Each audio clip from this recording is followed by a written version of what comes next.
Assalamualaikum warahmatullahi wabarakatuh. Selamat datang lagi di channel YouTube saya, Iwan Sandi and Partners.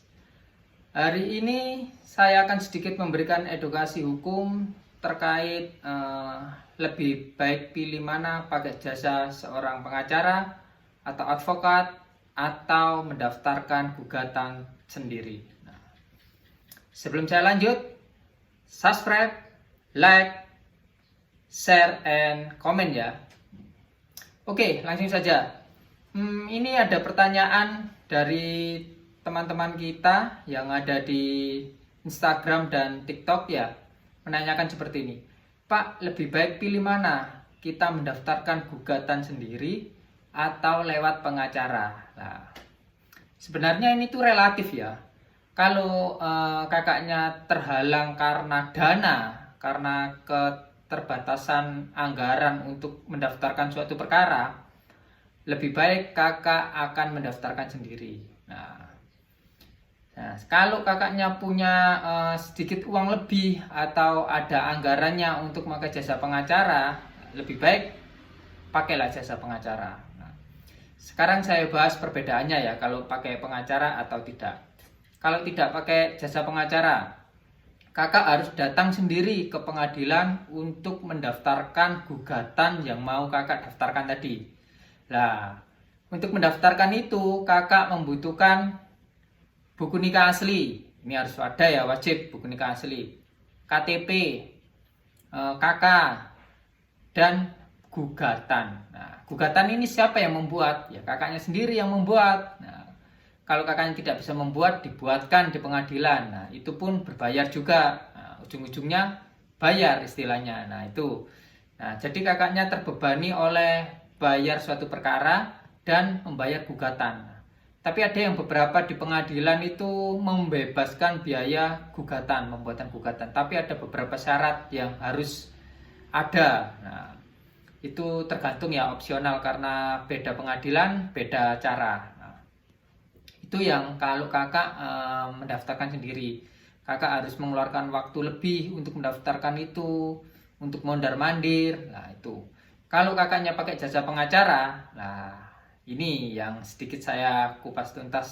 Kalau pakai pengacara ya, enaknya dan tidak enaknya. Nah, tidak enaknya sebenarnya cuma satu aja. Apa? Anda akan mengeluarkan lebih banyak uang untuk membayar jasa pengacara itu. Itu aja ke istilahnya tidak enaknya. Tapi keuntungannya apa? Nah, banyak. Yang pertama, kakak tidak perlu membuat gugatan. Siapa yang membuat gugatan? Si pengacara itu yang membuat gugatan. Kakak cuman istilahnya berdiskusi sajalah dengan pengacara itu. Cerita apa adanya, ngomong apa adanya. Nanti yang merangkumkan itu semua siapa? Pengacaranya. Yang merangkumkan dari A sampai Z. Nah, dirangkumkan dan dibuatkan gugatan. Tapi sebelum membuat gugatan itu kakak harus tahu bedanya pengacara beneran atau abal-abal. Biasanya kalau pengacara abal-abal tidak bisa menunjukkan berita acara sumpah atau kartu keanggotaan advokat. Nah, ini banyak masukan ke saya juga. Pak, ini saya sudah bayar sekian juta tapi kok tidak kunjung selesai. Sedangkan sidang saja enggak, terus gimana ini Pak? Lah, awas, itu mafia-mafia yang tidak baik seperti itu.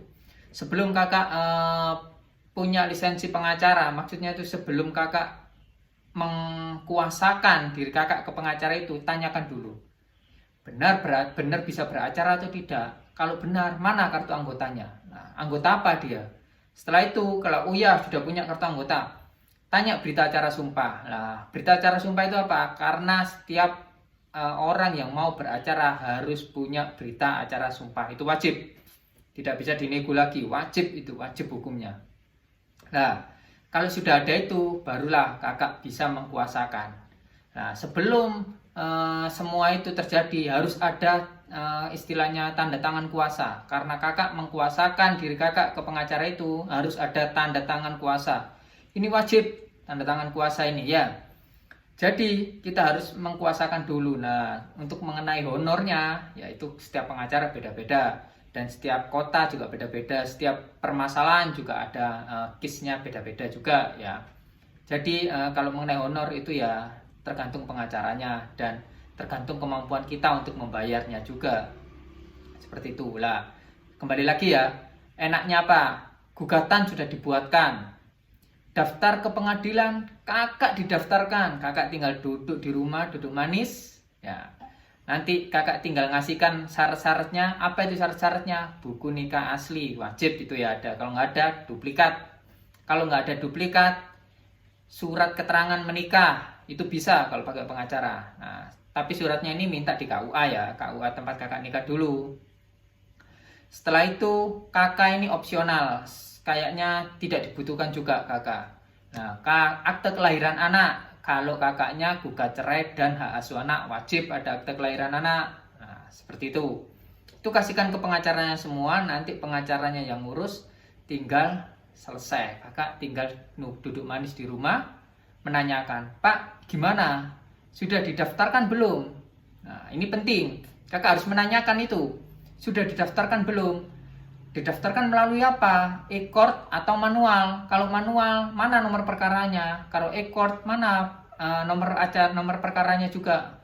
Ini wajib ada. Setiap orang yang sudah mendaftarkan perkara itu akan mendapatkan nomor perkara. Nah, itu sudah.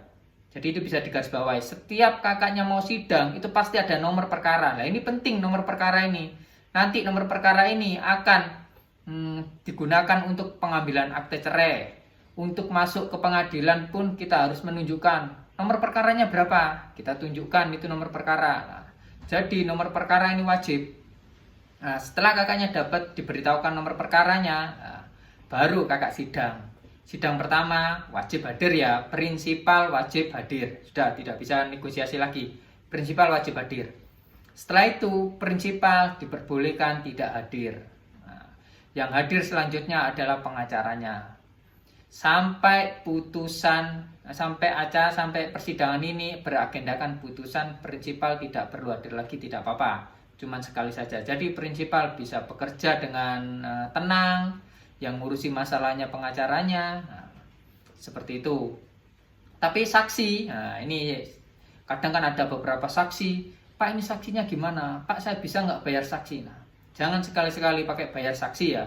Kalau bisa saksi itu harus beneran, harus ada yang prinsipal yang memberikan. Ini Pak saksi dari orang tua saya, kakak saya, adik saya atau lain sebagainya. Ini wajib saksi ada 2 orang. Nah, setelah itu sudah kakak tinggal berdoa saja agar persidangan berjalan dengan baik. Nah, itu kalau kakak pakai pengacara. Kalau tidak pakai pengacara, kakak harus datang step by step persidangan itu. Karena apa? Karena kakak penggugat. Kalau penggugat wajib hadir. Wajib itu sudah. Nggak ada nggak ada negosiasi. Wajib hadir. Nah, seperti itu. Jadi kakak harus melalui step by stepnya. Oke? Itu tadi perbedaan pakai pengacara atau lawyer dan tidak. Untuk video mau tanya-tanya berikutnya bisa langsung by WA saja ya. Oke, saya akhiri video kali ini. Wassalamualaikum warahmatullahi wabarakatuh. Jangan lupa subscribe, like, share, and comment agar saya dapat membuat video-video yang lebih kreatif lagi dan bermanfaat bagi kita semua. Wassalam.